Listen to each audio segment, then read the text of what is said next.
Drop 'em. One hook and I'll rock 'em. One more and I'll stop 'em.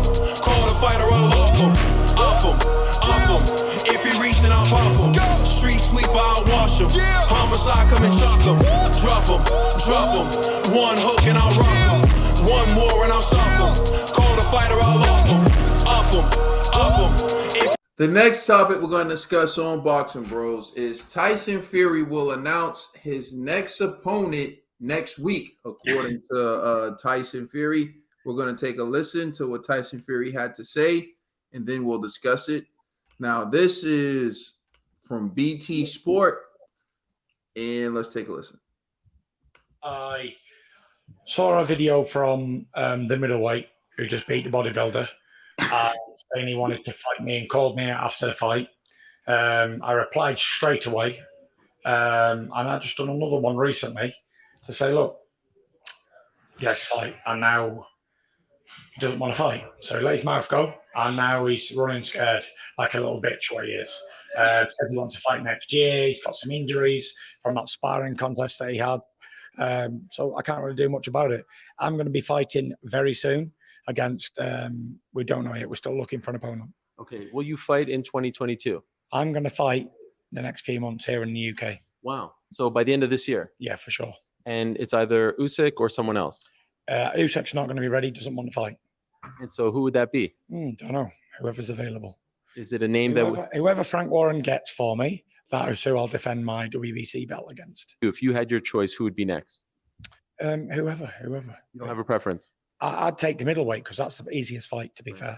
I think the undisputed fight, not that I'm greatly interested in undisputed. I never have been, never will be. However, if you've got this guy, pumped up middleweight, who people think's some great boxer, which I don't really rate myself, then that's the fight. That's the money fight. And that's the fight people want to see right now. What would you want to say to Usyk before we go here? Is there a message? Say anything. No. Find your balls and come and see me. Okay. Yo, this guy's reckless, son. All right. Conspiracy G, man, what's your reaction to Tyson Fury saying that he's going to announce his opponent next week because Usyk doesn't want to fight this year? I mean, calling Usyk a pumped up middleweight, that was crazy, bro. I don't know. That's a force. I see what he's trying to say, but that's just extreme hyperbole. You know, like I don't know. This guy's forcing it, bro. Like Usyk's like 6'4", bro. Like relax. You know what I mean? But yeah. I mean, hey man. Hopefully it could be like a Joyce, right? Because ain't Joyce signed to Frank Warren? You know what I mean? I know Joyce has Joseph Parker, but after he gets Joseph Parker, maybe, you know, he could call out Tyson Fury, and I think, you know, Fury can make that happen. Or Chisora. You know what I mean? Like, nah, but Chisora signed to Eddie, though. Yeah, I don't know, man. I'm being honest. It's probably going to be a nobody, bro. Unless it's Daniel Dubois. Just to watch Daniel Dubois get abused. That ain't right. You know what I mean? So, yeah, I can't think of a name that could really, that'll be like, you know, especially in the UK, unless they ship out somebody from the US. Maybe they could get Efe. You know what I mean? Like, you know, just all they need really is this is just a showcase fight for Fury for the UK. So it doesn't even matter the level of opposition, you know. So I think it's going to be a no-name person or somebody that we know is going in there just to get beat up by Tyson Fury. But I believe him that he will fight sometime by the end of this year, but it's going to be a no-name person. All right, Dollar Bill. I'm not even going to hold you. Tyson Fury, man. Yo, I don't know how to take him, man. The last interview, man, he's like, he's saying this, he's saying that. Won't you rest? Won't you rest to see? You know what I'm saying? Rest your body. You just fought Dillian White. You know, you might need a little rest too. You getting up there in age, and you need to work on some things and wait for Alexander Usyk. Alexander Usyk ain't saying wait 2 years, wait a year. He ain't saying that. He said, give me a little recovery time. You know, let me get a little rest and we can get in there. He wants to fight you. He's not running. The more you keep talking, no Kizzy, it sounds like You trying to talk yourself out the fight. I'm just saying, man. Like, just chill, relax. You know, the fight's going to happen, man. Just sit down. Go sit down or go in the gym. Learn how to catch up with the young, speedy man, the little puffed up middleweight, you know? don't do it. I just don't see the wash that Tyson Fury sees. I don't. And then you can hear it in his voice. He don't see it either. Especially if he's going to try to take somebody else before this fight. I don't know, man. I believe it when I see it. That's how it is with Tyson Fury. That's my relationship with Tyson Fury. And I'm not talking no more about anything he says no more because I believe it when I see it. AKA Tyson Fury. Well, not to compare Usyk to Wilder, but we've seen this in the past when in between the first fight and the rematch, he took on two other guys. So that could just be Tyson Fury just needs to stay active, you know, because if not, he probably will resort back to 400-pound Tyson Fury. So why? When he's just a little puffed up middleweight that can beat any time of the day, that is there's no test to him that he can get out there in 4 rounds. Why does he need to go in there with anybody else and stay active? This is easy work, G. that's the same argument he made about Wilder just being a one-punch pony. Yeah, you get what I'm saying? Like, I think Tyson Fury, remember, there's the trash talking Fury. That's what I'm just saying. It's the reality. You know what I mean? He just be talking to be talking. TBE. If he knocks a point or 2 opponents, I would like to see who haven't got a fight yet, who haven't fought in some time, Frank Sanchez and Dubois. And is Frank Sanchez is PBC or Fox? He's PBC, bro. PBC? All right, so I don't know. And even FA, we could throw FA in there. But FA is like the last. Huh? That's the one. That's the one we need right there. Go ahead. What? My fault. Repeat it. I said FA is like the last opponent. Like I would like to see him fight, but it seems like it's up in the air. Daniel Dubois will be like the UK matchup, the Young Buck versus Tyson Fury. But we all know how that's gonna go. And same thing with FA. So I would like an exciting opponent. But hopefully one of these guys, not no tuna can. And, you know, just one of these young guys just get in there with him. He's still a juggernaut, yo. FA catches Tyson Fury with a surprise shot in the 7th round. Yeah, he's fighting this month, so I don't know if he'll be ready. So if he gets past Joseph Parker, fight Fury at the end of the year, sometime in December or early January. That'd be dope too. But, you know, I don't think he's going to agree to a fight if he got a fight coming up in a couple weeks. Who knows? Tyson Fury's statements to me don't surprise me. It's what he does. I mean, it's the fight business. You trash talk your opponent, and you do all that stuff. I guarantee you, at some point, if this fight does come to fruition, you're gonna hear Tyson Fury saying, "Oh, he's a hell of a fighter. He's better than Anthony Joshua." Like, that's what he's gonna do. Like, you know what I mean? He's trashing them right now because that's where we're at right now. We're in the talk your trash, let them know, speak your piece part of it. But at some point, he'll be in the build them up, gas them up, so my victory looks good when I win stage. You know, that's what it is. That's what he did to Wilder. That's what he does. Like I said, he does drop little nuggets of truth. I do think that he believes his size is going to be a huge advantage for him. Right? It could be a disadvantage for him. That's for Usyk to, you know, prove, and Usyk has done it before. Can he do it again? That's the question mark. But I think Fury thinks his size is an advantage. I think Fury thinks his skill at his size is going to be an advantage. Like, Anthony Joshua's footwork isn't Tyson Fury's footwork. He doesn't have Fury's footwork. He's not as fluid as Fury. I think Fury thinks that all those things are going to play into his advantage, and we'll see. Right? Usyk has a lot of advantages as well, and I think Usyk has a lot going for him. Him saying he's going to smoke him, he has to prove it, obviously. Him taking another opponent, I just think that's his MO. Like G said, he likes to stay active. He likes to have those fights in between. And that's just what he does. And for me, it's always like, I get what you're saying too, Trill. Like if it's that easy, then just wait and for it. But part of me feels like, right, you supposed to do what you need to do to be at your best and not really worry about the opponent's best. So if Fury feels like for him to be at his best, he needs to stay active and he needs to have like these fights. I don't see a problem with it. Even if he thinks Usyk is going to be easy, but he feels like being active is what's best for him, then you got to do what's best for you. Like if I play basketball and I feel like in order for me to have a good shooting game, I need to get up 100 shots before the game, then I'm gonna go out and take 100 shots before the game. It could be the worst team in the league. I'm still gonna go take 100 shots a game because that's what's gonna make me feel comfortable when I go out to perform. So I think we all know that a guy with 4 belts isn't gonna be an easy fight. But if he makes it an easy fight, then I'll give him props for it. I like Fury, but I don't see Usyk being easy. Not that guy who came out in the 10th round on AJ, huh? And also, like, we didn't factor this in, but boxing is psychological.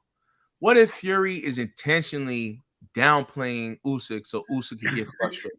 Because like, think about it, Usyk in that fight with AJ, he doesn't really show emotion. Like, he's calculated, he stays to the game plan. What if Tyson Fury could be that one fighter that could get him emotional in the ring, and that emotion could get him murdered? I'm just saying it's something that He's not thinking about Tyson Fury. You see, Usyk got ice in his veins. That's why Tyson Fury could be just going above and beyond to call him a puffed up middleweight to kind of trigger him in the ring. Like, I'm gonna prove to him that I am a heavyweight champion. And then he gets knocked out by Fury. I don't believe him. He's calculated. He's fighting for something more, G. He's fighting for something more. I like Tyson Fury in that fight. I think he got the size. I think all that, but I just don't think you can count Usyk out. You just can't count out the guy that this footwork is so talented. If there's a possibility that Tyson Fury can't catch him. There's a possibility when, that he can get points taken away from holding. This boxing is not a predictable sport. It's an unpredictable sport. Things happen in this sport of boxing where the little man has beat the big guy a couple of times. This what makes this sport so beautiful. You gotta love it. You gotta love boxing. Any given Saturday. Don't take my idea for the Boxing Bros movie, but that's the next Boxing Bros movie. Any given Saturday, because it can happen any given Saturday. The skills of Alexander Usyk, man, it's undeniable. You got to give him props. And like you were saying, bro, I do agree that this is something that Tyson Fury, you hit it right on the nose. This is something Tyson Fury does. But I'm also scared that if he gets in there with one of these guys, then Undisputed will be prolonged. I get what you're saying too. You don't want no more hiccups. No Andy Ruiz punch from the gods. Nothing. No cuts. No tore shoulders. Nothing. I just want to say this. Like, I don't know if this is the same interview from like that we were just going off last segment where he was calling Usyk scared he'll knock him out in 6. But then the interviewer asks him, I think, so we're gonna fight again. Yeah, I'm gonna fight again at the end of the year. Maybe a possible opponent, maybe Usyk. And then he says in the same breath, Usyk won't be ready by the end of the year. So clearly Tyson Fury was talking out his behind that first segment, that first part of the interview, because he knows. I guess they're planning Undisputed. I guess Undisputed's on the table. So I'm guessing this next fight is gonna be a tuna can or just a stay fresh fight. And then after that fight, we're gonna get an Undisputed fight. But Fury, you gotta watch how you talk in these interviews because you slip up sometimes, and then you see. I don't see what he said. I don't see what you were saying, bro. I don't see what you see. No, the interviewer asked him because he's calling me scared that he'll knock him out of 6, whatever. But then he said there's like maybe a possible fight with Usyk at the end of the year. He goes, Usyk won't be ready by then. That came out of Fury's mouth. So I'm saying Fury. Yeah. It's like, so what's wrong with that? That's not Fury. That's on Usyk's end. If Usyk right now says we're ready for the fight, that be the next fight. Fury's gonna announce the next fight is Undisputed with Usyk. But if Usyk is like, I need time to rest, that's cool. I'm gonna fight a tuna can. What's wrong with that? Yeah, Well, I'm just saying you can't be saying the dude's scared and nothing like that. Then you know he's not ready. No, he said he's not ready, bro, and that's the truth. He just He banged said the out same- with AJ, bro. I know. He I know. didn't make an inconsistent statement, Ned. His statements were all consistent. Nothing he said contradicted anything. It's You seeing know a little. crazy? This ain't even reading. This is literally we're listening. Yo, I'm just saying. Stop playing with my name, man. I'm just saying, yo, Ned. I'm just saying what the other panelists are thinking. I'm just throwing it out there. Yo, bro. Maybe I heard what I wanted to hear. That's God bless. God bless. We'll leave it at that. He heard what he wanted to hear. Like He heard Tyson what he said heard. what he wanted to say. Nah, but I'm hearing that his opponents are like crazy. Like I heard that he's considering fighting Manuel Char, and I read this in an article. Like Manuel Char. So if that's going to be the case, it's not like he's taking anyone real serious. Maybe he can give Lovejoy a shot. I don't know. Nah, but in all seriousness, I don't know who he's going to fight. I don't think he's looking for someone like that serious. I think, he just wants to be in camp. He just wants to have a fight. Probably wants to get a payday in between. He said he's going to do it in the UK. Joe Joyce, I think, is too dangerous. Hold on real quick. Not to cut you off. No disrespect to Joe Joyce. I love you, bro. I love your moms. But, yo, don't ever put a compilation video like you did on Twitter. That was straight doo-doo. I was like, oh. He got a compilation? Bruh, it was like him, like a training montage. Bro, mad slow with the combos. I was like, oh my God, this doesn't make you look good, bruh. Like, it looked bad. I'm like, yo, if Joseph Parker don't tee off for this dude, Joseph Parker is horrible. You know what I mean? Like, are you flipping? Are you flipping again, G? No. Man, Joseph Parker ain't no killer. So, man, I'm like on Joe Joyce. You know what I mean? What's up with you and my man JP, man? Yo, listen, I used to like him, man. Remember, he's the future heavyweight, blah blah. Man, listen, after fighting AJ, his shook to death self, he don't want to exchange, man. Not to change the derail the conversation. I just had to throw it out there, man. My man Juggernaut, you gotta do better with your marketing, man. At least speed up the video to make it look like you're faster in training camp. I'm just saying. Yo, watch your mouth, G. Hold on, man. Since G brought it up, we're gonna have to pull this up, man. G, you sound like a hater. We're gonna be the judge of this. All right, let's take a look. Let me mute this because they're gonna try to clean my video. Oh. G, you ain't right. G, you ain't right. Yeah, I'll fast forward this, man. Look at that speed. Hold on. I gotta see how high that box jump was. It is. Hold on. Sorry, that's 24. It looks like it's a 6 underneath. So I'll say that's 30. And that's a 6. Looks like a 6. All right, so we got 30. If you go scroll down, there's like a that's about 42. Looks like 42 inches, huh? What you say? If you scroll down, there's like a video of Tyson Fury and Joseph Parker like talking trash to Joe Joyce on his Twitter. Yo, it's pretty funny. And, they violating, bro. Look at that performance, bro. I'm just saying, his greatest attribute is his jaw, bro. And he should just have a video of him just shaving. Have a video just shaving, bro. You know what I'm saying? Because everything else, I'm like, yo, G, I'm not rocking with you on this one, G. Yo, he should get endorsed by Gillette, bro. Gillette commercial. Nah, he showed. He was explosive. You gotta look at it like this. That was a. How tall is Joe Joyce? 6'8", 6'6"? I think he's 6'6", 6'5", 6'6". 6'6". He just did a 42-inch box jump straight off the vert. That's impressive for someone his size. That was cute. But anytime he's throwing his hands, I was like, I don't know how much he was deadlifting. It looked like a bunch of 15-pound plates on there. I mean, I could check, but I mean, he looked all right, man. I mean, the speed wasn't there. I was just talking about the speed. I was fast. But the coordination was there. The coordination was there, G. Hey, man, listen, man. That's only if that video could show timing. I'm just saying. Because it ain't showing speed. All right, anyway, let's move on to the next segment. Let us know what y'all think in the comment section. You know we went off. Check us out on Instagram and Twitter. Please check out our podcast on all major streaming services. You already know what it is. It's about